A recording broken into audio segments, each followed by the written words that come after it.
گجرانوالہ سے رپورٹ شامل کرتے ہیں، جہاں یوسی 32 میں صحت کارڈ کی تقسیم کا عمل شروع ہو گیا۔ پاکستان تحریک انصاف کے رہنما چودھری افضل مبشر چیمہ اور سابق ناظم یوسی 32 چودھری ناصر گرایا، سید ارسلان شاہ، رانا جعفر، امجد کریمی نے صحت کارڈ عوام میں تقسیم کیے۔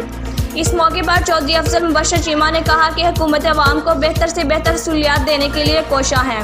ملک سے غربت کا خاتمہ اور تعمیر و ترقی کے لیے تحریک انصاف کی حکومت ہر ممکن کوشش کر رہی ہے۔ انہوں نے کہا کہ انصاف صحت کارڈ میرٹ پر دیے جا رہے ہیں، جس سے عوام کو ریلیف ملے گا۔ تقریب میں کارکنان کی بڑی تعداد نے شرکت کی۔